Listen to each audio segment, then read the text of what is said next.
তারা যেই দাবিটা নিয়ে আন্দোলন করছিল যে তাদের জাতীয়করণ, উপদেষ্টারা সহ কিন্তু তাদেরকে আশ্বস্ত করেছে, কিন্তু তারা যখন সচিবালয় আলোচনা থেকে বের হয়ে গেছে আরেক দল তাদেরকে দালাল বলে তারা একটা আন্দোলন তারপরেও বজায় রেখেছে। এবং তাদের মূল পরিকল্পনাটা ছিল যে কালকে 40-45 হাজার আনসারকে দিয়ে সচিবালয় ঘিরে রাখা এবং উপদেষ্টাদেরকে বের হতে না দিয়ে সচিবালয়ে একটা তাণ্ডব চালানো, যেটা গোয়েন্দা সংস্থার প্রতিবেদন সহ আমরা বিভিন্নভাবে জানতে পেরেছি। এবং আপনারা জানেন যে আনসারের দুইটা আপনার প্রক্রিয়া আছে। একটা হচ্ছে যে ব্যাটালিয়ন, সেখানে প্রায় 18,000 সদস্য, আর যারা ব্যাটালিয়ন ছাড়াও সেখানে প্রায় আপনার 5 লক্ষের মতো সদস্য। মূলত এইটা পতিত স্বৈরাচার সরকারের একটা উস্কানি, একটা ষড়যন্ত্র ছিল যে একটা নৈরাজ্য তৈরি করা এবং ওখানে আনসারের মধ্যে সরকারের দোসরদেরকে ঢুকিয়ে দিয়ে রাতে মূলত একটা নৈরাজ্য তৈরি করার চেষ্টা করা হয়েছিল। তখন ছাত্ররা বিশ্ববিদ্যালয় থেকে গিয়েছে, আমরা পল্টন থেকে আমরা এসেছি এবং আমাদের ছাত্র জনতার সম্মিলিত প্রতিরোধের মুখে তারা শেষ পর্যন্ত পালিয়ে গেছে। সেখানে আপনারা একটা বিষয় লক্ষ্য করেন যে তারা যদি দাবি দেওয়া আদায় করতে আসতো, এই আন্দোলনের খুবই পরিচিত মুখ হাসনাত আবদুল্লাহ সহ আরো কয়েকজনকে তাদেরকে কিন্তু মারধর করে ফেলে পারিয়েছে। যে তিনি বলেছেন যে তাদের আপনার এই যে হ্যামোরেজ হয়েছে, আপনার রক্তক্ষরণ হয়েছে, বা এইদিকে তারা শারীরিকভাবে হয়তো ফেটে যায়নি, কেটে যায়নি, কিন্তু ভিতরগতভাবে যে আঘাত পেয়েছে, কারণ এতটা তারা অ্যাগ্রেসিভ ছিল। সো আপনারা পরিষ্কারভাবে এটা বুঝতে পারছেন যে এটা কোনো স্বাভাবিক ঘটনা না। তো আমরা পরিষ্কারভাবেই বলছি যে যারা এখন এই ছাত্র জনতার অসম্ভব রকমের সমর্থন নিয়ে আসা সরকারকে অস্থিতিশীল করার চেষ্টা করবে, তাদের বিরুদ্ধে আমরা ছাত্র জনতা কিন্তু উপযুক্ত জবাব আমরা দেব। এবং আমরা অনুরোধ জানাই সমস্ত স্টেক হোল্ডারদেরকে আগামী 1 মাস আল্লাহর হস্তে কোনো দাবি দেওয়া নিয়ে আপনারা সচিবালয়ে, যমুনার সামনে, প্রেস ক্লাবে আপনারা প্রতিবন্ধকতা সৃষ্টি করে আন্দোলন করেন না। আন্দোলন করা, কথা বলা, সভা সমাবেশ করা সকলের গণতান্ত্রিক অধিকার। এই গণতন্ত্রের জন্য আমরা এই সরকার প্রতিষ্ঠা করেছি, আমরা রক্ত দিয়ে ত্যাগ স্বীকার করে। তারা আমাদের প্রতি অত্যন্ত সহানুভূতিশীল, তারা কোনো পলিটিক্যাল সরকার না, তারা একেবারেই জনগণের চাহিদার আলোকে জনগণের চিন্তা ভাবনার বাস্তবায়নে কাজ করবে। কিন্তু তাদেরকে একটু সময় দিন, স্থিতিশীল হওয়ার জন্য সময় দিন। আজকে ঢাকা মেডিকেলের পরিচালক মহোদয়, উনি আমরা প্রথম দিন 6 তারিখ এসেছি, অত্যন্ত আন্তরিকতার সাথে সেদিনও বলেছিলেন, আজকেও বলেছিলেন, এই যে হসপিটালে যদি একটা বিশাল ক্রাউড করা হয়, তাদের চিকিৎসা দিতে বেগ পেতে হচ্ছে এবং অনেকে কারণে অকারণে অনেক ডাক্তারকে আবার হেনস্থা করছে। এটি কিন্তু কোনোভাবেই কাম্য নয়। বিভিন্ন প্রতিষ্ঠানে অনেকে ছাত্র পরিচয় দিয়ে অনেক জায়গায় একটা অপ্রীতিকর পরিস্থিতি সৃষ্টি করছে, এটিও কিন্তু কাম্য নয়। যদি কারো বিরুদ্ধে সুনির্দিষ্ট অভিযোগ থাকে সেটা ইনস্টিটিউশনাল প্রসিডিউরে যে জানাতে হবে। বিশেষ করে আমরা আজকে এখানে জানেন যে আইন, সংসদ, বিচার বিষয়ক উপদেষ্টা আসিফ নজরুল স্যার, জ্বালানি সড়ক পরিবহন উপদেষ্টা ফাজুল কবির খান এসেছিলেন, শিক্ষা উপদেষ্টা ওয়াহিদুদ্দিন মাহমুদ এসেছেন। আমরা কিন্তু তাদের উপস্থিতিও বলেছি, আগে প্রধান উপদেষ্টার সাথে মিটিংও আমরা বলেছি যে পূর্বের রেজিমের কোনো চিহ্ন, বিশেষ করে যারা প্রশাসনিক দায়িত্বে আছে, সেটা সচিবালয় থেকে শুরু করে বিচার বিভাগ কিংবা গণমাধ্যম অফিস, সেখানে রাখা যাবে না, কারণ তাহলে তারা ষড়যন্ত্র করবে এবং অস্থিতিশীল পরিস্থিতি তৈরি করবে। এখানে স্বাস্থ্যের যিনি ডিজি, তার বিরুদ্ধে অভিযোগ আছে, সেইটার আলোকে স্বাস্থ্য উপদেষ্টা ব্যবস্থা নেবেন। কিন্তু হসপিটালে যদি মিছিল বিক্ষোভ শুরু হয় তাহলে তাদের চিকিৎসা দিতে বেগ পেতে হবে। এবং আনসাররা সরে যাওয়ায় এখন তাদের বিশেষ করে এখানে ম্যানেজমেন্ট নিয়ে প্রবলেম তৈরি হচ্ছে। সেক্ষেত্রে আমাদের ছাত্ররা সহযোগিতা করছে, ছাত্রদেরকে এই সহযোগিতাটা করতে হবে। এবং আপনারা দুইটা তথ্য একটু বেশি একটু আপনারা একটু আপনাদের জায়গাতে সার্কুলেট করেন।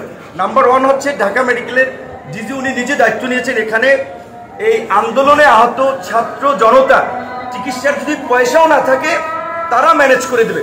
সুতরাং যারা চিকিৎসার জন্য প্রাইভেট হসপিটালে দৌড়াচ্ছেন, চিকিৎসা পাচ্ছেন না, ঢাকা মেডিকেল আসুন। দ্বিতীয়ত, সামরিক বাহিনীর প্রধানের সাথে আমরা কথা বলে সিএমএস কে উনি ডেডিকেটেড করেছে যে সিএমএস এ আধুনিক চিকিৎসা এবং একেবারে যদি তাদের ওষুধ থেকে শুরু করে যে কোনো ধরনের আর্থিক সাপোর্ট প্রয়োজনে দেশের বাইরেও যদি লাগে সেই সাপোর্টও তারা দিবে।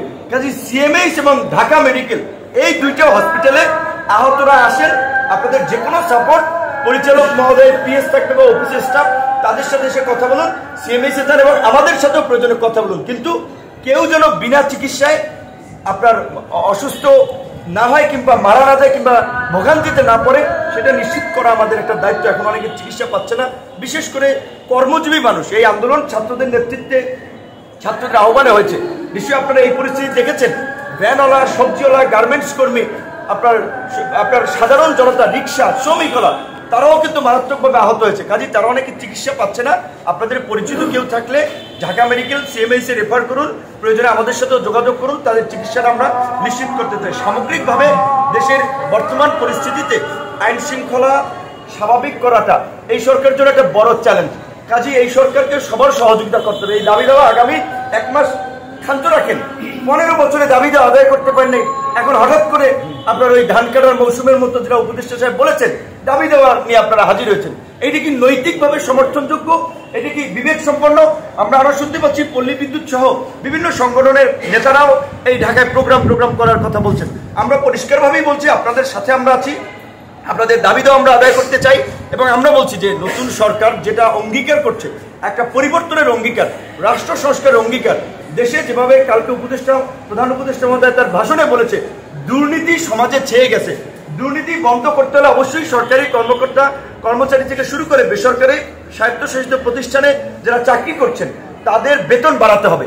বর্তমান দ্রব্যমূল্য এবং পরিস্থিতির সাথে তারা যেন সামাজিকভাবে মর্যাদার সাথে বাস করতে পারে, বেতন বাড়াতে হবে। সেটা পর্যায়ক্রমে কাজ করবে।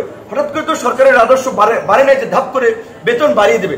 পাশাপাশি অন্যান্য পেশারও যারা আছেন, আজকে এখানে সাংবাদিক, যদি আমরা জানি যে বড় বড় সরকারের প্রেস সচিব ছিলেন, সরকারের ঘনিষ্ঠ লোক ছিলেন, তার অফিসে বেতন দেওয়া হতো না। সাংবাদিকরাও তো বঞ্চিত। সাধারণ নাগরিক, আজকে শ্রমিকরা ন্যূনতম মজুরির জন্য কথা বলছে। সবার দাবি দেওয়ার আলোকে একটা যৌক্তিক সংস্কার তারা করবে। তারা কিন্তু পরিষ্কারভাবে বলেছে আমরা কখন যাব, আপনারা যেদিন বলবেন আমরা সেদিন যাব। আমরা কতদিন থাকবো, আপনারা যতদিন চাবেন ততদিন আমরা থাকবো। কাজেই এই সময়টুকু আমাদেরকে দিতে হবে তাদের প্রয়োজনীয় যে রিফর্মের জন্য, এবং সময় না, পাশাপাশি সহযোগিতা করতে হবে। আজকে যেই একটা সরকার আমরা পেয়েছি, রাজনৈতিক কোনো দলবাজি নাই তাদের মধ্যে, রাজনৈতিক দৃষ্টিভঙ্গি নেই, তারা রাষ্ট্রকে একটা যৌক্তিক পর্যায়ে পৌঁছতে চায়। আজকে প্রতিষ্ঠানগুলোর দিকে তাকান। এই ঢাকা মেডিকেল একসময় আমরাও চিকিৎসা না পেয়ে আমাদেরকে চলে যেতেছে। এই যে আজকে পরিচালককে দেখেছিলাম হাতের যে আঙুলটা ফ্র্যাকচার হচ্ছে, চিকিৎসা পায়নি। কিন্তু হসপিটাল প্রতিষ্ঠানগুলো যেন এতটা অমানবিক না হয়, তাদেরকে যেন এই পরিস্থিতি নিয়ে যেতে না পারে, সেই জন্য ইনস্টিটিউশনাল রিফর্ম, সেটা জুডিশিয়ারি, সেটা প্রশাসনিক পর্যায় থেকে শুরু করে পুলিশ, সামরিক বাহিনী, অন্যান্য প্রতিষ্ঠানেও কিন্তু আমরা এই দাবিটা করে আসছি। কাজেই এখন আগামী 1 মাস বিশেষ করে কোনো আন্দোলন করা যাবে না, নির্বিঘ্নে সরকারকে কাজ করার সুযোগ দিতে হবে। দাবি দেওয়া 1 মাস পরে জানান, সভা সেমিনারের মাধ্যমে। এখন বিশেষ করে যারা আহত হয়েছে তাদের চিকিৎসা সেবা নিশ্চিত করা। আমাদের এই পূর্বাঞ্চলের জেলাগুলোতে যে বন্যায় প্রায় আপনার 45 লক্ষ মানুষ পানিবন্দী হয়েছে, তাদের পাশে দাঁড়ান। কতটা অমানবিক হলে দেখেন, সারা দেশের মানুষের অ্যাটেনশন হয়ে বন্যার্ত মানুষের পাশে আমরা গিয়েছি, দেখেছি তাদের খাবারের জন্য হাহাকার, পানির জন্য হাহাকার, সেখানে এইরকম একটা পরিস্থিতি সৃষ্টি করলো। এইটাও আমরা এই পতিত সরকারের দোসরদেরকে হুঁশিয়ার দিয়ে বলতে চাই যে কোনো ধরনের ষড়যন্ত্র, বন্দুকের নলের মুখে সরকার টিকতে পারে নাই। সুতরাং এই গ্রুপ সেই গ্রুপ ভাবছেন যে সরকারকে অস্থিতিশীল করবেন, নাজেহাল করবেন, চাপ প্রয়োগ করে একটা পরিস্থিতি তৈরি করবেন, সেটা সম্ভব হবে না। বরঞ্চ কালকে এই আনসারের আমি মনে করি সব সদস্য উগ্র না, অ্যাগ্রেসিভ না, ষড়যন্ত্রে জড়িত না। যারা ষড়যন্ত্র করতে এসেছিল, যারা এই নৈরাত্য তৈরি করতে এসেছিল, লেজ গুটিয়ে পালিয়েছে, ঠিক একইভাবে কিন্তু বাকিরাও কিন্তু পালাবেন। কাজেই আপনাদেরকে অনুরোধ করব যে আপনারা আগামী 1 মাস দাবি দেওয়া নিয়ে আন্দোলন করেন না, আপনারা যার যার কর্মে ফিরে যান। আপনাদের সবার দাবি দেওয়া এই উপদেষ্টারা শুনবে। ডক্টর মোহাম্মদ ইউনূসের মতো লোক দেখেন, ওই যে আমরা 13 তারিখ এতগুলো দল মিটিং করলাম, আমরা বললাম যে আপনি সংখ্যালঘু সম্প্রদায়, এটাকে অনেকে ট্রাম্প কার্ড হিসেবে ব্যবহার করছে। ভারতের দেখছেন মিডিয়াগুলো কিভাবে নেতিবাচক সংবাদ পরিবেশন করেছে। তিনি সাথে সাথে কিন্তু পূজা উদযাপন কমিটি তাদের সাথে মিটিংয়ে বসে গেল। তো তারা তো আমাদের কথাগুলো শুনছে, আমাদের কথাগুলো রেসপন্স করছে। আজকে এখানে 3 জন উপদেষ্টা এসেছে, আপনি দেখেছেন তারা ভিতরে গেছে, ক্যামেরা তারা এটা চাচ্ছেন না। ডক্টর মোহাম্মদ ইউনূস, আপনারা জানেন যে প্রধান উপদেষ্টা ত্রাণ তহবিলে তিনি ওই ফটোশুট করার জন্য আপনি 5 কোটি টাকা দিয়ে ছবি তুলবেন, ওইটা আবার বিক্রি করবেন, এইটা তিনি অ্যালাউ করেন নাই। পরিষ্কারভাবে বলেছেন যারা সহযোগিতা করবেন, প্রধান উপদেষ্টা ত্রাণ তহবিল ব্যাংক অ্যাকাউন্ট আছে, অনলাইন অ্যাকাউন্ট আছে, সেখানে আপনারা পাঠিয়ে দিন। ফটোশুটের রাজনীতি তারা করতে চাচ্ছে না। এই যে ব্যক্তি কেন্দ্রিক একটা এই চরিত্র যে বিগত রাজনৈতিক সরকারগুলো প্রতিষ্ঠা করেছে, এই পরিবর্তনগুলো কিন্তু তারা করছে। সুতরাং এই ইতিবাচকতায় আমাদেরকে সহযোগিতা করতে হবে। এবং আমাদের ছাত্র তরুণ সকল বন্ধুদেরকেও বলবো, বিশেষ করে কিছু কিছু জায়গায় কিছু অপ্রীতিকর ঘটনা ঘটছে, অনেক মানুষ আতঙ্কিত বোধ করছে। সো আমাদের এমন কিছু করা যাবে না যাতে বিভিন্ন প্রতিষ্ঠানের লোকেরা আতঙ্কিত বোধ করে কিংবা কেউ কেউ একটা আশঙ্কায় থাকে।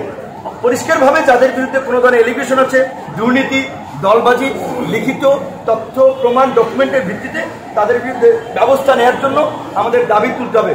পুলিশ কিন্তু জানেন যে জেলা পর্যায়ে উপজেলা পর্যায়ে এখনো কিন্তু পুরোপুরি সক্রিয় হয় নাই। আমরা দাবি জানিয়েছিলাম এই যে বিপ্লবী ছাত্র জনতা, প্রকৃত দেশপ্রেমিক, ত্যাগী, সাহসী, গ্রাজুয়েশন করা অনেক ছাত্র তরুণরা আছে, এদের মধ্যে থেকে বাছাই করে যেসব সমস্ত পুলিশ এবং অন্যান্য অফিসাররা কর্মে যোগ দিচ্ছে না, দ্রুত সময়ের মধ্যে রিক্রুট করে তাদের দিয়ে ফাংশন করার জন্য। কারণ পুলিশি ব্যবস্থা ফাংশন না হলে দেশে আইন শৃঙ্খলা পরিস্থিতি স্বাভাবিক হবে না। তো আপনাদেরও একটা গণমাধ্যমের রোল এই মুহূর্তে বোধহয় আপনাদের রাখার সুযোগ এসেছে। আপনাদের সকলের সহযোগিতা সরকার চায়, মেডিকেল কর্তৃপক্ষ চায়, আমরাও ছাত্র জনতা চাই। আর স্বাস্থ্য অধিদপ্তরের ডিজির এখানে যারা আন্দোলন করেছেন তাদের উদ্দেশ্যে আমরাও একমত যে তার বিরুদ্ধে অনেক ধরনের এলিগেশন আছে। এই যে 4 তারিখ এই যে ছাত্রদের বিরুদ্ধে যে ডাক্তারদেরকে শহীদ মিনারে নিয়ে আসা হলো, ডাক্তারি প্রফেশন একটা নোবেল প্রফেশন, একটা মহৎ পেশা। দুনিয়াতে বলা হয় সেকেন্ড গড, ডাক্তারদেরকে এভাবে কম্পেয়ার করা হয়। সেই মহৎ মানুষগুলোকে দলবাজির মধ্যে ঢুকিয়ে এই ধরনের নোংরামিতে যারা জড়িত করেছে, সে যেই মেডিকেল কলেজের হোক, যেই প্রতিষ্ঠানের হোক, অবশ্যই তাদেরকে বিচারের মুখোমুখি করতে হবে, তাদেরকে চাকরিচ্যুত করতে হবে। কিন্তু অন্যায়ভাবে কেউ যেন কোনো হেনস্থা কিংবা কোনো ধরনের হয়রানির শিকার না হয়, সেটিও আমাদের নিশ্চিত করতে হবে।